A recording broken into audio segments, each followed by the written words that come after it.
I didn't expect my life to change within minutes. I walked past my son's room and felt something strange. The bed was untouched, his shoes were gone, his phone charger was missing. My heart jumped. He had disappeared without a word. I knew this wasn't normal. Something was wrong. Very wrong. I'm glad you're here to listen. If you're watching this, please like the video, subscribe, and tell me where in the world you're listening from. That morning became the start of the longest days of my life.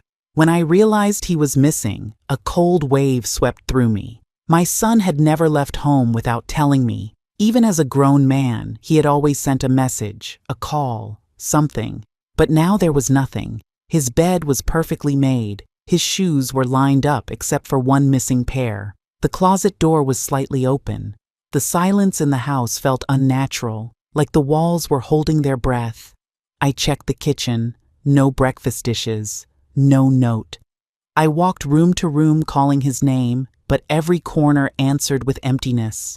Panic began to rise in me slowly, a thick pressure in my chest. I searched around the house again, hoping I missed something, hoping for a sign, but the more I looked, the clearer it became. He was gone, completely gone. I called his workplace. They said he had not shown up for 2 days. I felt my knees weaken. I checked his car. It was still parked outside, untouched, as if he had planned to return within minutes, but never did. I looked inside the car and found nothing that gave me comfort. No jacket, no wallet, no phone. It looked abandoned, but not in a hurried way, more like he had stepped out thinking he'd come back. My breathing grew shallow.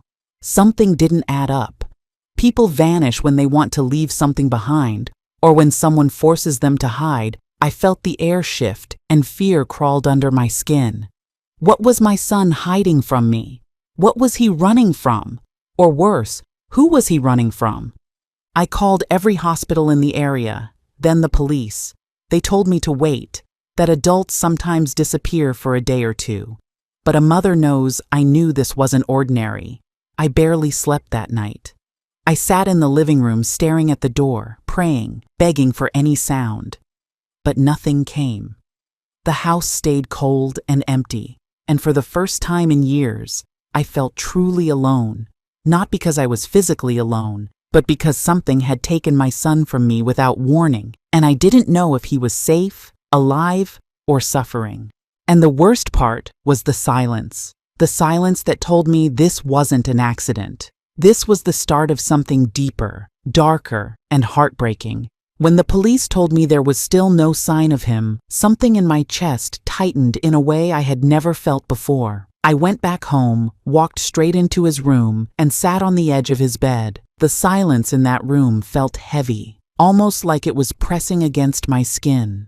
I stared at the walls he had once covered with posters as a boy, the shelf where he kept his favorite books, and the desk where he spent long nights studying. I had always believed that room represented safety, comfort, and the bond we shared as mother and son. But now, sitting there alone, I felt a coldness creeping in, as if this space had become unfamiliar overnight. I looked around and noticed how clean everything seemed. Too clean. His bed was neatly made, his clothes folded, and his shoes placed in a perfect line. It did not feel like a young man's room. It felt staged, like someone trying to hide something before leaving. That realization hit me slowly, like a wave building strength before crashing down. My breath caught, and I felt a strange mix of fear and anger swirling inside me. Something was wrong, not just with his disappearance, but with the life he must have been living when I wasn't looking. For years, I had convinced myself that I knew my son,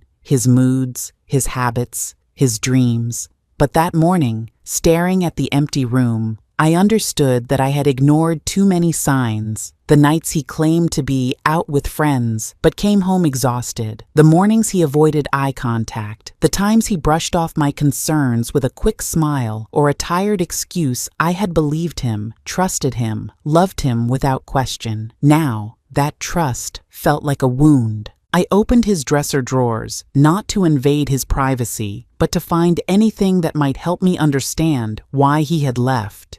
Instead, all I found were empty spaces where belongings should have been. Several shirts were missing. Important documents were gone. Even his small keepsake box, the one he had owned since childhood, was nowhere to be found. My throat tightened. He had left intentionally, not in panic, not in confusion. He had planned it. That thought broke something in me.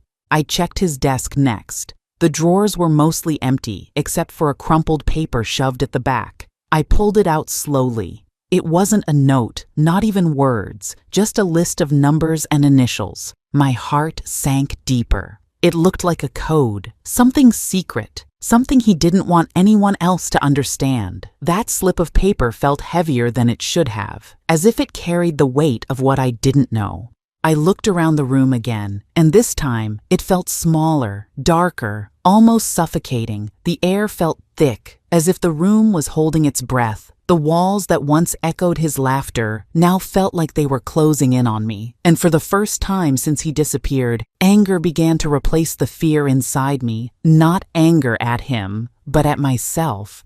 For not asking more questions. For thinking problems would resolve themselves. For trusting that silence meant peace. I went through his closet next. Behind his hanging clothes, I found a small gap in the wall where the boards were slightly uneven.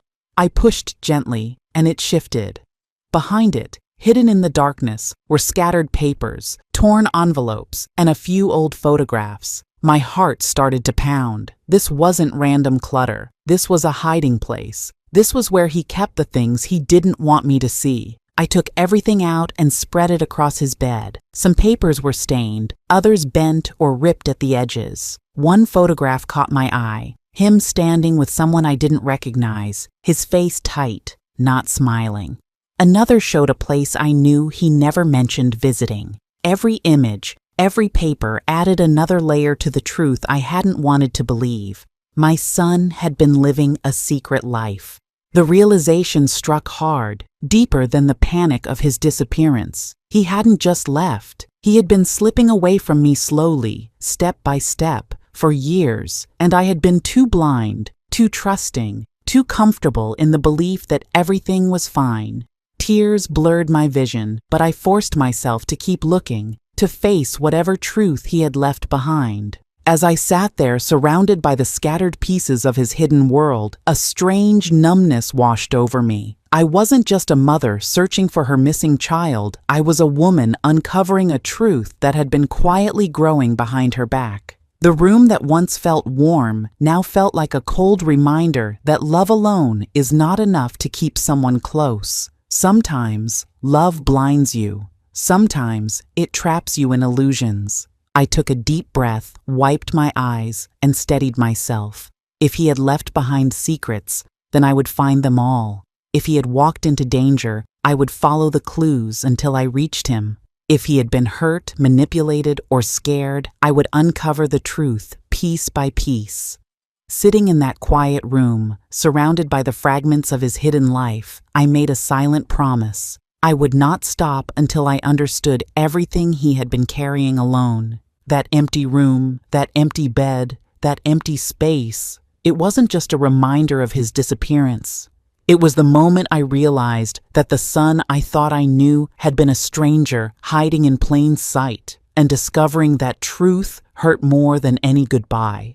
When the police told me there was nothing more they could do unless he had been missing longer, I felt a wave of helplessness wash over me. I went back home and sat in his room, trying to breathe through the fear building in my chest. The bed was made exactly the way he always kept it, the way I taught him when he was a child. His shoes were lined up neatly by the door, his jacket hanging on the chair, and his phone charger still plugged in by his bedside. Nothing looked disturbed, yet the emptiness in the room pressed down on me like a weight. I sat still, listening to the silence, and the silence felt wrong, too heavy, too tight, too full of things I did not understand. I walked around slowly, touching the things he had touched, hoping something would give me an answer. His closet was still full of his clothes. His wallet was on his desk. The things he needed every day were still where they always were. That told me something important. He didn't leave in a hurry. He didn't run away. He left on purpose, planned,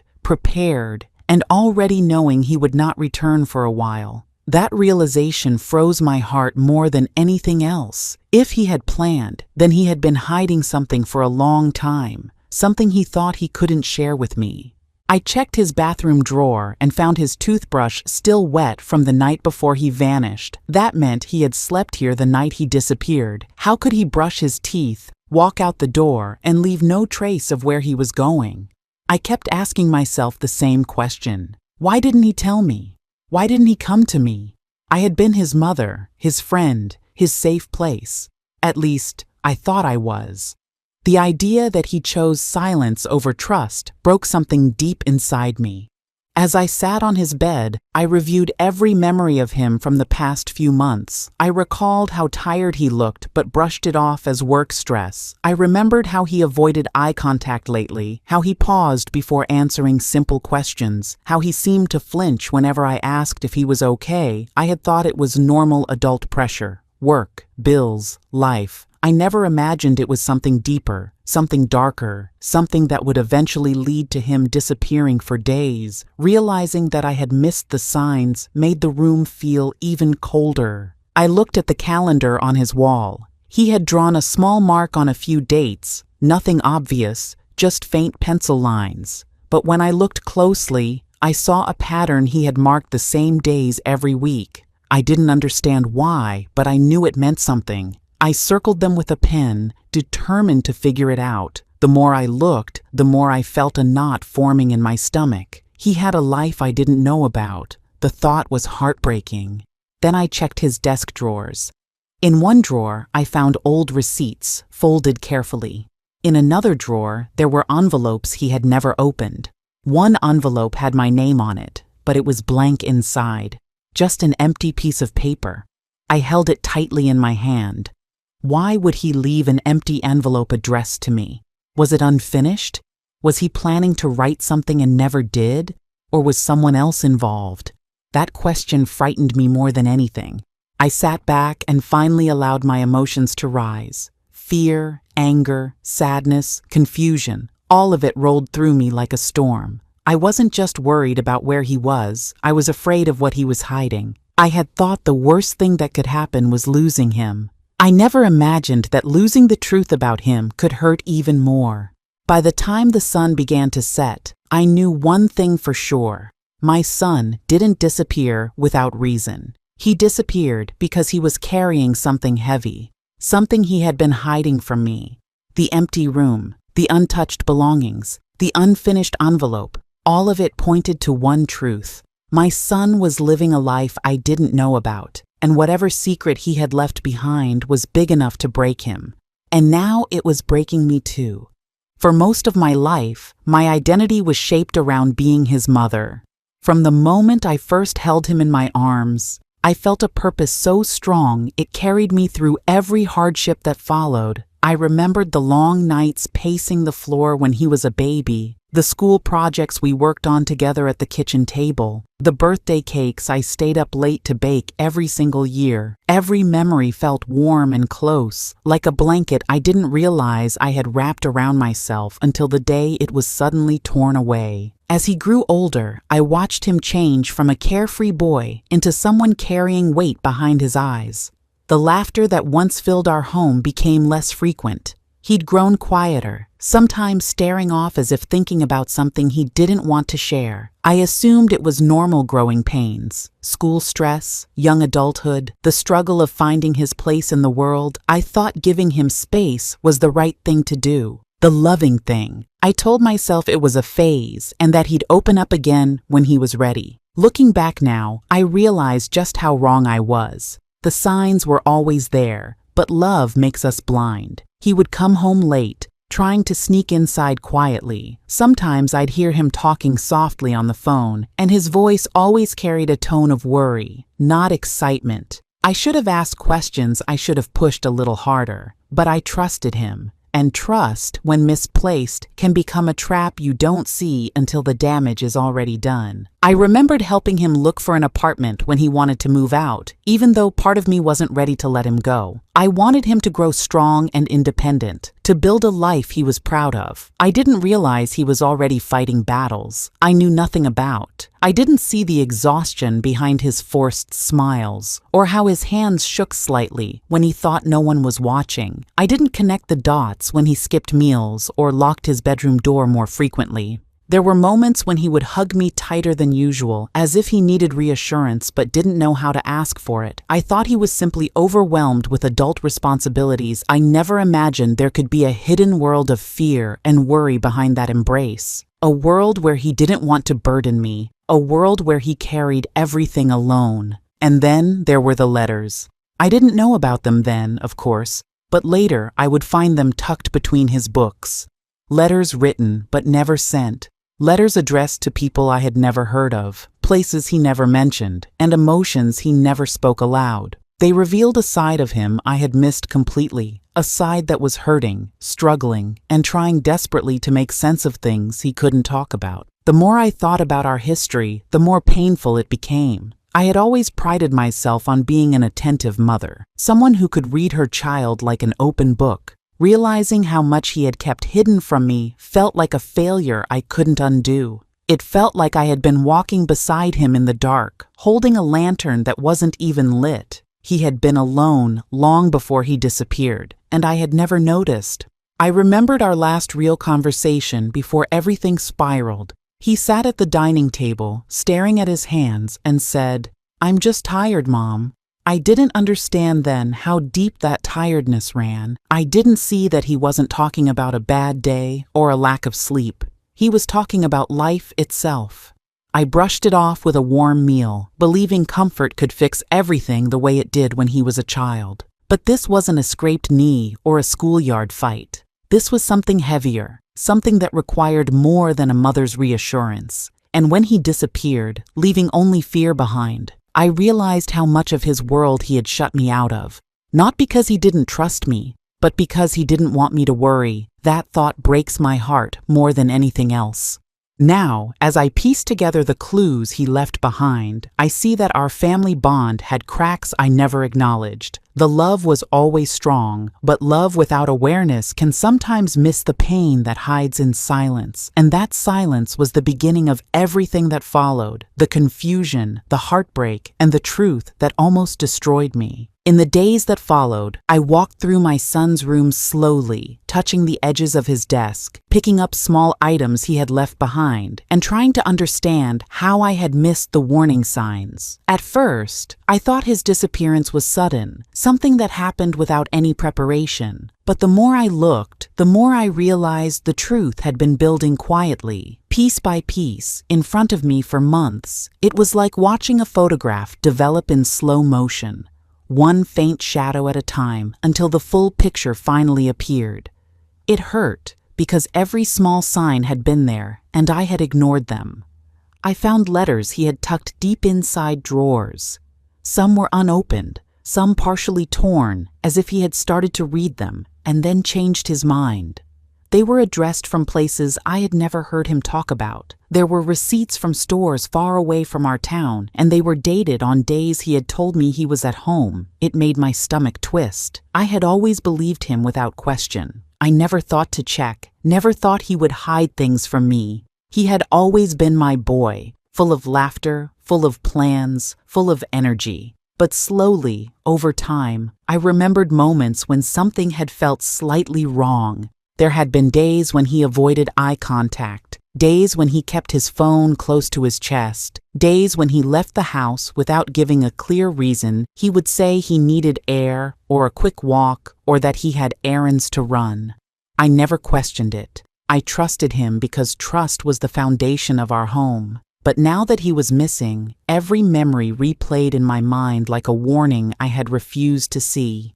Each small detail felt like a whisper telling me that something had been wrong, long before he disappeared. I found small folded notes in his pockets when I checked his laundry pile, and they mentioned things I did not understand. Numbers, initials, dates, words that were vague and unsettling. I tried to tell myself it was nothing, but deep down, a heavy worry began to form in my chest. It was the kind of worry only a mother understands, the kind that grows slowly until it feels like it is crushing your ribs. My hands trembled as I sorted through more of his belongings, each item revealing a new piece of the puzzle I hadn't realized existed. I remembered nights when he stayed awake long after I had gone to bed. I would wake to the faint sound of footsteps or the quiet shift of weight in the hallway. I thought he was restless from stress or work. Now I wondered if he had been hiding something, pacing because the truth was too heavy for him to bear. There had been days when he looked tired, with dark shadows under his eyes, and when I asked if he was all right, he would smile weakly and say he was fine, but that smile had cracks in it. Cracks I didn't notice because I wanted to believe everything was okay. The more I thought about these moments, the more I realized that his disappearance wasn't sudden at all. It was the result of weeks, maybe months, of quiet suffering. My son had been carrying something heavy, and he hadn't known how to tell me. The truth broke my heart because I had always promised him I would be there for him, yet he had chosen to face his pain alone. I found hidden bank withdrawals, amounts that didn't make sense for his normal expenses. There were gaps in his messages, calls I had missed from him that now felt like opportunities lost. I sat on his bed and held my head in my hands, feeling the weight of failing to see what had been right in front of me. I wondered if I had been too busy, too distracted, too trusting, or simply too hopeful that everything was fine. The truth was that the small signs had been building like raindrops filling a bucket. I had ignored them until the bucket overflowed, and now I was drowning in the consequences. Each clue, each memory, each small thing I found deepened the ache in my chest. I loved my son with everything I had, and now I realized I didn't know what he had been going through. His disappearance wasn't just an action, it was a message, a silent cry for help I had not heard. And every hour he remained gone felt like another reminder that something fragile inside him had broken long before he walked out the door. The slow erosion of truth had been happening in my own home, under my own eyes, and the grief of that failure was almost as heavy as the fear of losing him forever. As I kept searching through my son's things, the fear inside me grew heavier. I went through every drawer, every stack of papers, every corner of his room. I felt like I was walking through a stranger's life. The boy I had raised with love and hope had built a private world filled with secrets I was just beginning to uncover. My hand shook as I lifted his phone from under a pile of clothes. The screen was cracked and the battery was low, but something inside me told me it held answers I needed. I plugged it in quietly, sitting on the edge of his bed, waiting for it to turn on. Those minutes felt like hours. When the screen finally lit up, I felt a cold heaviness settle in my chest. The first thing I saw was a string of missed calls, all from unknown numbers.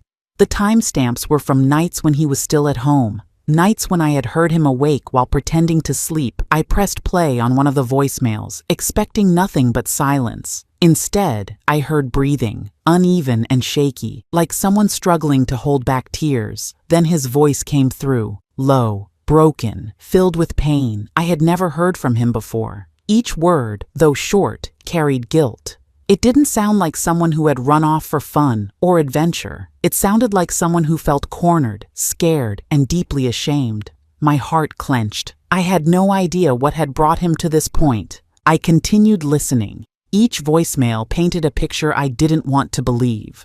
Some were filled with apologies he wasn't brave enough to say in person. Others were silent except for small background sounds. A car engine, footsteps on gravel, a door closing. In some, he whispered half-sentences that hinted at danger, at mistakes he couldn't undo, at people he feared. It was like watching a tragedy unfold in slow motion, knowing I couldn't rewind time or protect him from whatever he had walked into.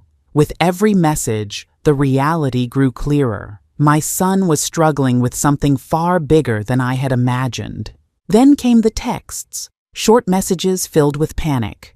Some were drafts he had written but never sent. Words like, "I messed up," "I'm scared," and "I didn't know what to do." Others were messages he had received. Some demanded money, others threatened consequences if he didn't respond. A few talked about meeting someone, handing something over, or settling a debt. My vision blurred as I scrolled through, tears filling my eyes. I felt a mix of anger and heartbreak. My son had been living with fear, and I had not seen it. I had been in the same house, under the same roof, and yet I had missed every sign. As I read more, it became clear that he hadn't simply disappeared. He had been pulled into something dark, something that trapped him in guilt and silence. Every message was a piece of a puzzle I had never asked to solve, but now I had no choice. I felt a wave of helplessness wash over me. He hadn't asked me for help because he thought he would disappoint me. He hid the truth because he believed he had already caused enough pain. And now he was gone, carrying the burden alone. My mind raced through every memory, every moment when I could have asked more questions, paid more attention, pushed a little harder to understand what was happening. I had been busy, tired, distracted, all excuses that now felt meaningless. I had failed to see the storm growing inside my own child. The messages made it clear. His disappearance wasn't a sudden act. It was the result of weeks, maybe months, of fear he had carried silently. By the time I finished going through the last voicemail, my heart felt bruised. It was no longer just the fear of where he was. It was the realization of how deeply he had been hurting without telling me. But those messages also gave me direction. They gave me the strength to move past the grief and into action. I now knew he didn't run away because he wanted to. He disappeared because he felt trapped. He was hiding from something, someone, or maybe from the consequences of a choice he regretted. Whatever it was, I knew I had to find him before it swallowed him whole. The room felt colder as I set the phone down, but inside me, something solid formed. Determination. This was no longer just a search. It was a mission to bring my son home, to rescue him from the shadows he had fallen into. And for the first time since he vanished, I had something real to follow. When I finally gathered enough courage to follow every clue, I sat at my dining table with all the papers, receipts, and messages spread out in front of me. The house was painfully quiet, the kind of silence that forces you to hear your own heartbeat. I looked at each detail slowly, trying to understand what had pushed my son to disappear without a single word. My hands trembled as I picked up the letters I found hidden in the side pocket of his backpack. They were dated months back, written in a shaky handwriting I barely recognized. The first letter was short, almost rushed, but the message inside was enough to make my chest tighten. He had been struggling with something far deeper than daily problems. He wrote about fear, about feeling trapped, and about someone who was controlling everything behind the scenes. He didn't mention a name, but the tone said enough. He felt watched, he felt pressured, and he felt alone. Next, I opened the bank statements I had found. The withdrawals weren't random. They were consistent, almost always the same amount and always taken out late at night. The pattern made it clear. He wasn't spending money on himself. He was giving it to someone. Whether out of fear or loyalty, I couldn't tell yet. The receipts I found told an even darker story. Several payments to the same unknown person, each labeled only with vague descriptions like debt, promise, or fixing things.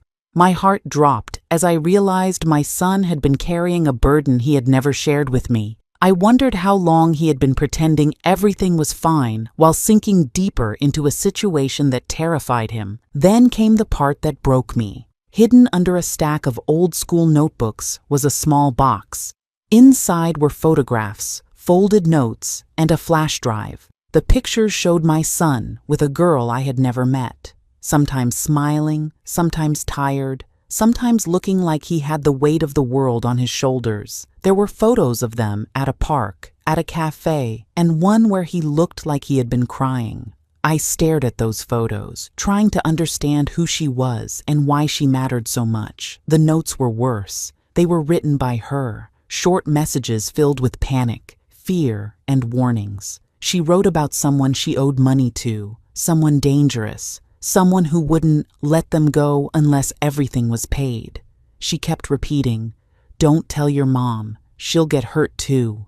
The words hit me like a punch. My son hadn't been hiding from me because he didn't trust me. He had been protecting me from danger he couldn't handle alone. When I plugged in the flash drive, I felt my stomach twist. The files inside revealed everything he had tried so hard to shield me from. There were voice recordings, shaky, whispering, filled with stress. One recording shook me so deeply, I had to pause halfway. My son said, "Mom, I'm sorry. I don't know what to do. I can't bring this home. I can't involve you. I don't want anything to happen to you." Hearing his voice crack, hearing him cry alone in some unknown place, made me cover my face with my hands. I wished I could reach through time and pull him out of that fear. Another recording was a conversation with the girl. She talked about threats, about someone demanding money, about both of them being cornered. She sounded terrified, and he sounded like he was trying to stay strong for both of them. The final recording was the hardest. My son confessed he had been planning to leave for a few days to fix everything. He wanted to handle the situation alone because he believed I had suffered enough in life. He said he felt guilty for not being able to solve things sooner, guilty for bringing problems into my home, guilty for being someone who needed help instead of giving it. He didn't disappear because he didn't care. He disappeared because he cared too much. The moment those words sank in, my heart cracked open. I finally understood the depth of his pain. I understood the fear behind his silence, the reason behind every strange withdrawal, every late-night message, every hidden receipt. He wasn't running away from me, he was trying to protect me. By the time I finished going through everything, tears were rolling down my face freely. I leaned back in my chair, staring at the ceiling, trying to steady my breathing. The secret he had been hiding was not one of betrayal. It was one of sacrifice. He had carried danger on his back, faced threats alone, and kept his suffering quiet so I wouldn't worry. The truth didn't just break my heart, it shattered it. And it also lit a fire inside me. I knew I had to step in now. I had to help him before the situation swallowed him whole. This wasn't just his burden anymore. It was ours, and I would not let him drown in silence ever again.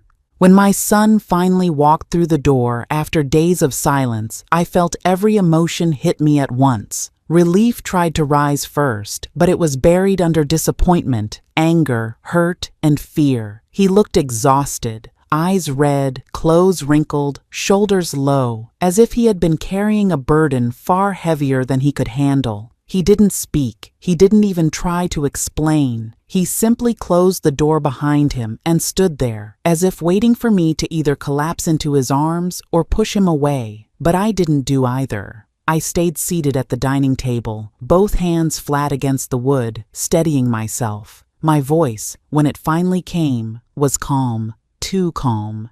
The kind of calm that comes only when a mother has cried all her tears and is now ready for the truth. I told him to sit. He obeyed silently, eyes fixed on the floor, and for a moment he looked like a little boy again, like the child who used to run to me when he scraped his knee. But this time, I could not soothe him. I began laying everything out, one piece at a time. The bank withdrawals, the hidden receipts, the letters I found tucked inside his jeans pocket, the messages on his phone full of fear, guilt, and pressure, the voicemail where he apologized for messing everything up. As I listed each one, his shoulders sank further. He knew there was no escape. No lie could cover it. No excuse could soften it. He had created a secret life, one made of shame and bad choices, and he'd left me behind in the dark. I told him I deserved the truth. Not a version softened to protect me, not a partial confession meant to save himself, but the full truth. All of it. The walls of our home felt heavy with the weight of that demand. He lifted his head slightly, eyes glossy, lips trembling. But no sound came out. I pressed further. I reminded him of everything I had done as a mother, every sacrifice, every sleepless night, every moment I had stood by him. And yet, he had chosen to disappear rather than trust me. That, I said, hurt more than any secret he could be hiding. Still, he didn't speak, so I placed the final card on the table. The one thing he didn't expect. I told him I had spoken to a lawyer. I told him legal consequences were waiting if he didn't cooperate. consequences that could affect his future and the safety of our family. His head snapped up in shock. For the first time since he walked in, his eyes locked with mine, eyes full of fear and understanding. I wasn't threatening him out of cruelty. I was protecting him from the path he was walking, a path that could have ruined his life completely. I explained that his choices had not only broken my heart, but put us both in danger. Whatever he was hiding involved serious risks, financial, legal, and emotional. Running away didn't erase responsibility. Silence didn't fix anything. Secrets only grew heavier. I told him he had one choice left. Either tell me everything and let me help him face the consequences with honesty, or continue hiding and deal with whatever fallout came next, alone. I told him that being his mother did not mean letting him destroy his life without intervention. Love meant stepping in, even when it hurt. His breathing grew shaky, his hands shook, his jaw tightened. Finally, his voice broke through the silence. He said he didn't want me to see him as a failure. He didn't want to disappoint me. He didn't know how to face me after everything he'd done. Hearing those words split me open. I told him disappointment was not what scared me. Losing him was, and disappearing was far worse than any mistake he could ever confess. The air between us felt heavy with years of unspoken fears, misplaced pride, and pressure he had never admitted. He dropped his face into his hands and began to cry, the kind of deep, painful cry that only comes when the truth becomes too heavy to hold. I let him cry. I didn't reach out. I didn't speak. I waited. When he finally lifted his head again, he nodded slowly, defeated but ready. He said he would tell me everything, all of it. No more hiding. In that moment, the balance shifted. The boy who ran from his problems was gone. The young man who returned knew the truth could no longer stay buried, and the mother he feared disappointing was ready to face it with him, not out of anger, but out of strength. The ultimatum had been delivered, and for the first time since he vanished, I felt him finally choose honesty over fear. When the truth finally came out, the weight of it settled over us like a heavy blanket that neither of us could push away. My son sat across from me, his shoulders tense, his eyes red from sleepless nights and the fear he had carried alone. I could see the exhaustion in him, not just from the days he had been missing, but from the months, maybe even years, of hiding something he did not know how to handle. I realized then that this wasn't simply a mistake or a single wrong decision. It was the result of anxiety, fear, and the pressure of trying to fix something that had grown far beyond his control. And as much as I felt angry and hurt, I also felt a wave of understanding that softened the space between us. The days that followed were long and heavy, filled with paperwork, phone calls, and quiet moments where neither of us knew what to say. But little by little, we began to rebuild. I made sure the people he had been involved with were properly informed, and I reached out to those who could help guide him without judgment. This included professionals who understood emotional strain, legal advisors who explained the consequences of certain choices, and trusted family members who offered support without smothering him. Each step made the situation clearer and less frightening. I insisted on transparency and honesty, and he agreed. Though it was not easy for him, he had lived with secrecy for so long that telling the truth seemed like learning a new language. We created a plan to address the immediate problems first, beginning with stabilizing his finances and cleaning up the mistakes he had made that were now threatening to spiral further. There were debts that needed explanations, commitments that needed to be canceled, and connections that had to be severed. I stood beside him through each one, not to shield him, but to remind him that he did not have to face it alone ever again. Slowly, his posture changed. He stopped shrinking into himself, and his voice carried more strength. He was beginning to see that confronting the truth, though painful, was far better than running from it until it felt like a noose around his life. The consequences, while real, were not as catastrophic as he had feared. Some relationships needed repairing, and others needed to be let go entirely. There were tasks to complete, forms to sign, and promises to keep. He learned the weight of accountability, the kind that doesn't punish but teaches. And I, too, learned something valuable. that even as parents, we cannot prevent every mistake, but we can influence how our children rise after falling through this process. I saw glimpses of the boy he had once been, the one who used to run to me for help instead of away from me. It gave me hope that our bond was not broken, only bruised. Over time, our home changed from a place filled with worry to one slowly filling again with conversation, cautious laughter, and a sense of safety. I encouraged him to take steps to rebuild his life with structure and responsibility, small habits that grounded him. He took these seriously, understanding that trust is not rebuilt with promises, but with actions repeated day after day.